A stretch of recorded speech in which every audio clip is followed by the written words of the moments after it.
Ako si Marco, taga Tagkawayan, Quezon. Hindi ako naniniwala sa mga sinasapian noon hanggang sa naranasan ko ito mismo. O mas tamang sabihin, ako mismo ang nakaranas nito. Simula nung gabing iyon, nag-iba ang tingin ko sa dasal, sa simbahan, at sa mga nilalang na hindi nakikita ng ordinaryong mata. Taong 2019, nagsimula ang lahat. Ako si Marco, 19 years old noon, college student. Mahilig akong mag-isa, tahimik lang sa kwarto. Pero isang buwan bago ang sem break, nagsimula akong managinip ng kakaiba. Parang may boses na humihingi ng pahintulot. Paulit-ulit na sinasabi, "Papasok na ako." Akala ko bangungot lang, pero habang lumilipas ang mga araw, naging totoo ang mga panaginip. Habang lumalala ang mga gabi, may mga sigaw na palapit sa kwarto ko.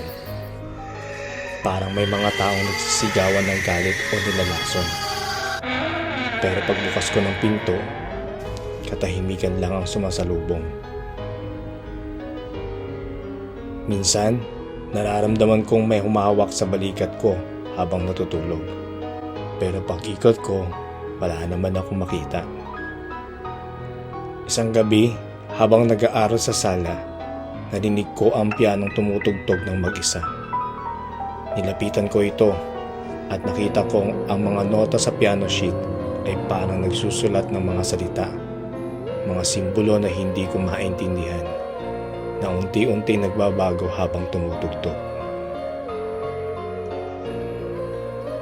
Bigla akong natigilan nang may mukha na may pulang mga mata ang lumitaw sa likod ng piano. Ngumingiti ng malupit at nanilisik ang mga mata.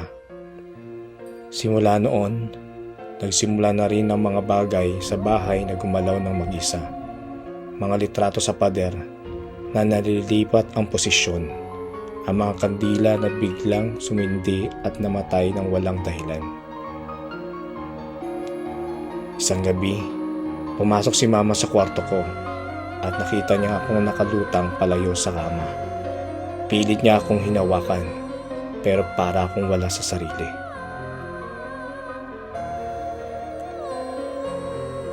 Isang gabi, habang nag-aaral ako sa kwarto, bigla na lang ako nakaramdam ng sobrang lamig. Napatigil ako, parang may humawak sa batok ko. Nang tumingin ako sa salamin, ibang mukha ang bumalik sa akin. At doon nagsimula ang lahat. Nagsalita ako ng lengguwaheng hindi ko alam. Nagising ang buong bahay sa sigaw ko. Hinawakan ako ni Papa, pero napaluhod ko siya. Sobrang lakas ko raw. Hindi ako iyon. Natahimik lang ako nung buhusan ako ni Mama ng tubig na may dasal galing sa rosaryo ni Lola. Dali-dali akong dinala ng aking ina at ama kay Father Gabriel, isang batang pari pero kilala sa komunidad. Tahimik lang siya pero matindi kong magdasal.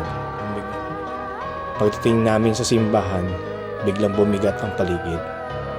Upo ko sa harap niya, bigla akong ngumiti. Pero hindi ako ang may kontrol. Mapapalayas! Mas malalim ang ko rito kaysa sa dasal mo! Sinimulan ni Father Gabriel ang ritual. May hawak siyang malaking krus at binasbasan ako ng banal na tubig. Tila may apoy sa loob ko. Napasigaw ako. Maraming boses ang lumalabas mula sa aking bibig. Lumipad ang mga bangko sa simbahan. May basag sa salamin. Ang imahe ni San Miguel tumagilid. Habang nagro-rosaryo si Father, nagsimulang magbago ang aking anyo. Tumigas ang aking katawan. Namula ang aking mga mata at naramdaman kong parang mga kuko sa loob ko na gustong kumawala. Bigla na lang may tumayo sa likod ni Father. Isang nilalang, matangkad, may sungay, itim na usok ang katawan at may mata sa dibdib. Si Father lang ang nakakakita. "Ibigay mo siya! Matagal ko na siyang tinitirahan." Nanginig si Father. Pero inilabas niya ang langis ng San Benito at binasbasan ang lupa. Uminit ang paligid, parang may apoy sa ilalim ng simbahan. Sa ngalan ng Diyos, lumayas ka, halimaw! Hindi mo siya pag-aari! Doon nagsimula ang matinding sigawan. Nagsulubong ang liwanag ng krus at ang usok ng demonyo. May pumutok sa altar at ako nanginginig parang hinihila palabas ang kaluluwa ko. Isang huling dasal ni Father Gabriel, sabay-sabay ng banal na tubig sa ulo ko. Isang itim na usok ang bumulwak mula sa aking bibig. Nagsisigaw ito habang papalayo, nag-iiwan ng amoy asupre. Nabuwal si Father Gabriel, dugoan ang kamay pero buhay. Ako ang nawalan ng malay. Pagkagising ko, wala akong maalala, pero nag-iba ang paningin ko sa buhay. Araw-araw kong nagsisimba, naging mas malapit sa Diyos. Si Father Gabriel, pumanaw makalipas ang 2 linggo. Sabi ng mga madre, binigay niya ang huling lakas niya para sa akin.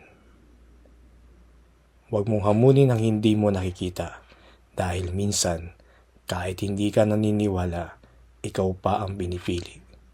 Ako si Marco, at ito ang aking kwento ng pagsanib sa akin.